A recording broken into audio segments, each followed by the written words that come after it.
Selamat datang di channel Greatest Things. Kali ini kita akan menelaah sebuah persoalan kemanusiaan yang kompleks dan menyayat, kekerasan berbasis etnis dan agama di Nigeria, terutama klaim tentang genosida terhadap komunitas Kristen. Di episode ini kita akan memetakan fakta, menimbang bukti, dan meninjau apa arti hukum ketika kita memakai kata genosida.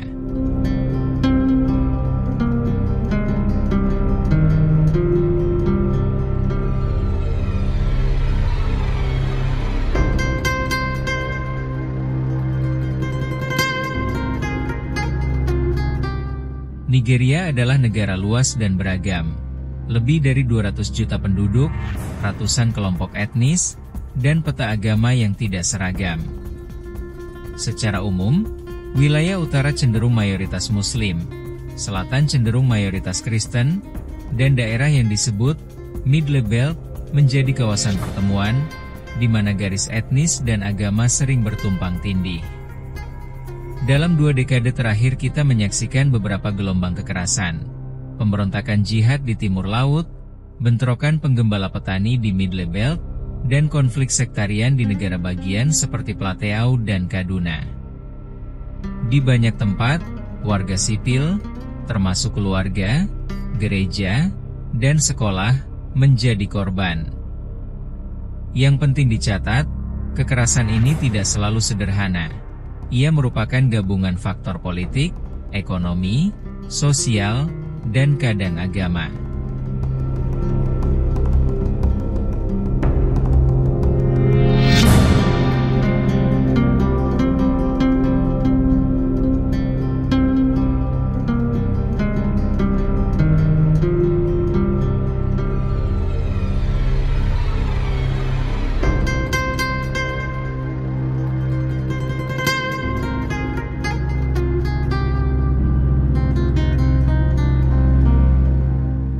Ada beberapa aktor berbeda yang berperan.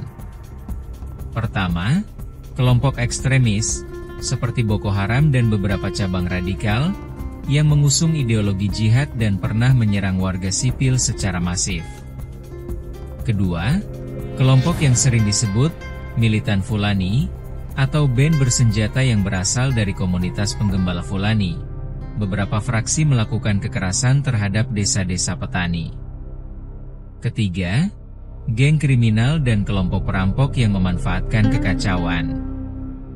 Keempat, peran negara, polisi, tentara, dan administrasi lokal, yang kadang tidak mampu, kadang lamban, dan kadang dicurigai bias. Intinya, tidak semua pelaku punya motif agama. Banyak motif bersinggungan, tanah, air, rute penggembalaan, identitas lokal, dan akses ke sumber ekonomi.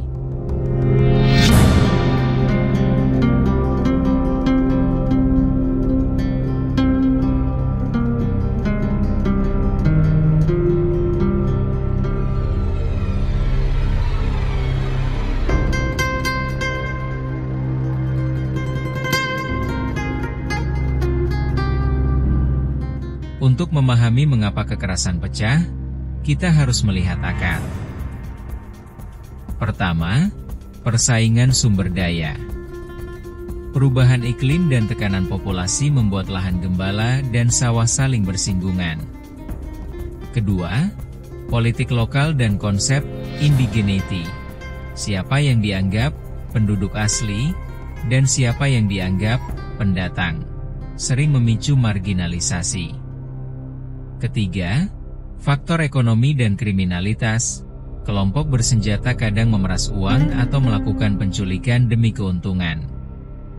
Keempat, dimensi agama, yang meski tidak selalu penyebab utama, memperkuat identitas kolektif dan narasi balas dendam. Ketika garis agama berbarengan dengan garis etnis, misalnya petani mayoritas Kristen melawan penggembala mayoritas Muslim, konflik cepat mengadopsi kerangka sektarian. Tetapi penting bagi kita untuk tidak menyamaratakan seluruh komunitas sebagai pelaku.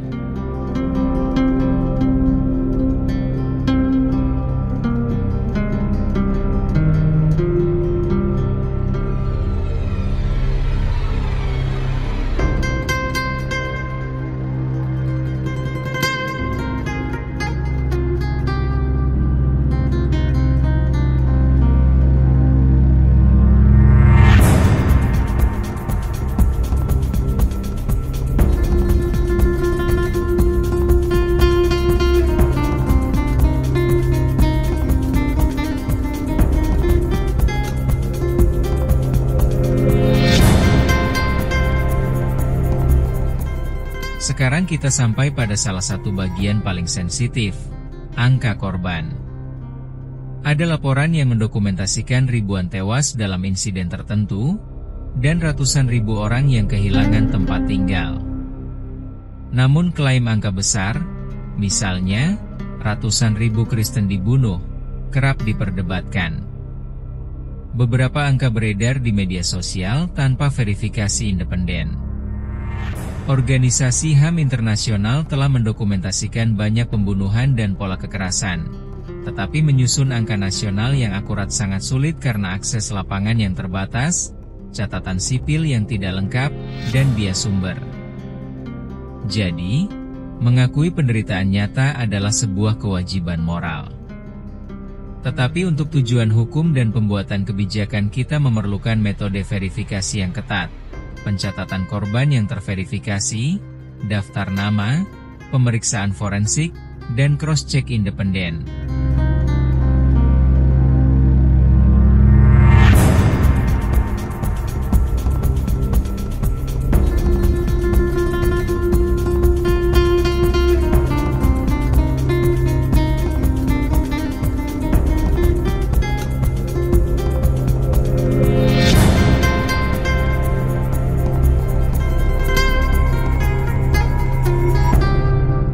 Ini mungkin pertanyaan yang paling berat. Bisakah kekerasan ini disebut genosida? Secara hukum internasional, genosida mensyaratkan niat khusus untuk menghancurkan, seluruhnya atau sebagian, sebuah kelompok yang dilindungi, berdasarkan kebangsaan, etnisitas, ras, atau agama. Jadi bukan sekedar pembunuhan massal, harus ada bukti bahwa tujuan utama adalah pemusnahan kelompok tersebut. Pada kasus Nigeria, ada pola serangan yang menarget komunitas Kristen di sejumlah wilayah, termasuk penyerangan desa, pembantaian, dan pembakaran rumah ibadah. Namun bukti, niat kolektif, seperti perintah komando, kebijakan negara untuk memusnahkan, atau dokumen koordinasi yang jelas, memerlukan penyelidikan forensik mendalam. Banyak pengamat menilai bahwa kegagalan negara untuk melindungi, serta impunitas yang meluas, memperparah kekerasan. Namun menyimpulkan genosida membutuhkan bukti hukum yang kuat, bukan hanya kengerian narasi. Kesimpulan sementara, ada bukti pelanggaran HAM serius dan pola serangan yang sistematis. Tetapi menyematkan label genosida harus melalui proses hukum yang ketat.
Di lapangan, dampaknya nyata. Keluarga hancur, anak-anak kehilangan orang tua, sekolah dan tempat ibadah rusak, dan musim panen terlewat, mengancam ketahanan pangan. Banyak warga mengungsi, menambah tekanan pada komunitas kota dan layanan sosial. Trauma sosial memperdalam kecurigaan antar komunitas, dan siklus balas dendam semakin mungkin. Respons kemanusiaan sering terhambat akses dan ancaman keamanan. Selain itu, saat data resmi lemah, keluarga korban kesulitan menuntut hak atas kompensasi atau pengakuan.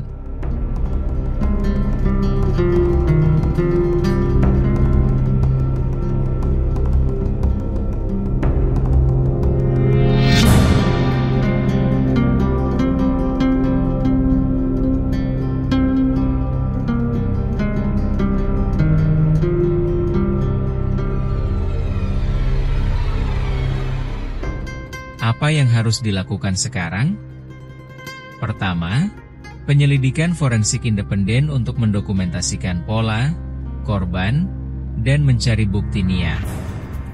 Kedua, perlindungan segera, peningkatan kehadiran keamanan yang profesional dan netral, program perlindungan sipil, serta langkah pencegahan terhadap peredaran senjata ilegal.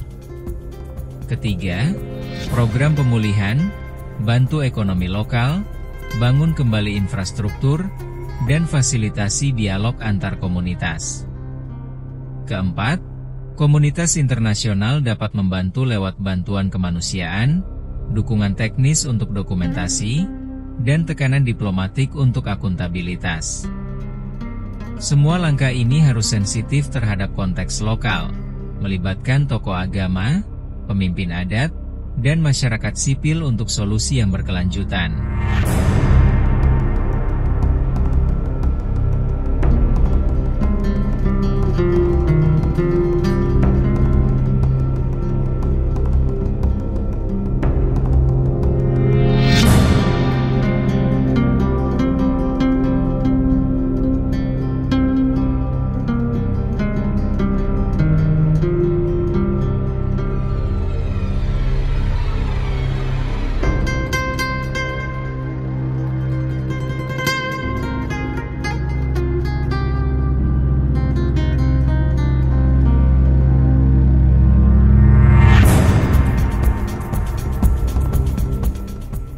Kesimpulannya, penderitaan di Nigeria nyata dan mendesak.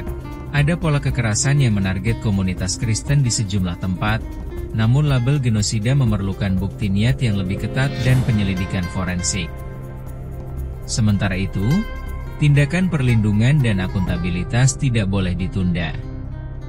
Terima kasih dan sampai jumpa.